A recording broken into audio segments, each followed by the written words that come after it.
Shri Bidada Sarodaya trust સંચાલિત કે.એમ. પટેલ આરોગ્યધામ, બિદડા, તાલુકો માંડવી, કચ્છ.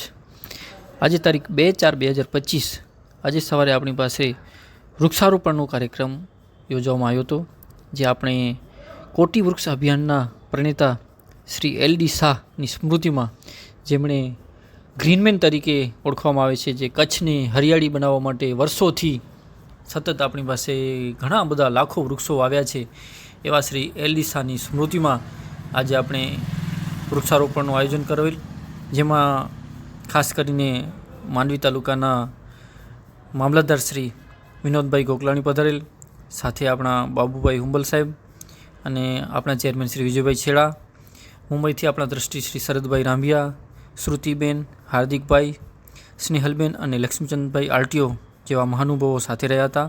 અને જેવાયએફ ગ્રુપના 50 છોકરાઓ સાથે મળી અને આજે શ્રી બિદડા સરોદય ટ્રસ્ટ કેમ્પસમાં વૃક્ષારોપણ કરવામાં આવેલ હતી.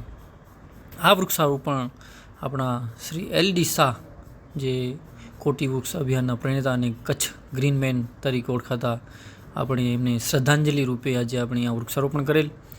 સાથે સાથે અહીં આપણા ટ્રસ્ટ બોર્ડ અને સર્વ ટ્રસ્ટીગણ કચ્છને ગ્રીન બનાવવા માટે હજી પણ આ છોકરાઓ કેમ આગળ વૃક્ષો વાવે એના માટે આપણે એમને માહિતી આપી અને આ છોકરાઓને સમજાવવામાં આવ્યા કે વૃક્ષ આપણા માટે કેટલો ઉપયોગી છે, એના શું ઉપયોગ છે.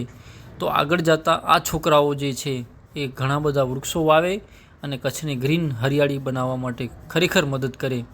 એટલા માટે આજે આપણે શ્રી બિદડા સરોદય ટ્રસ્ટમાં આ વૃક્ષારોપણનું આયોજન કરેલ અને બિદડા સરોદય ટ્રસ્ટના સર્વ ટ્રસ્ટીગણ તથા સર્વ બિદડા સરોદય ટ્રસ્ટના સ્ટાફ સાથે મળી અને આ આયોજન મેં પાર પાડેલ હતો. ભારત માતા કી જય.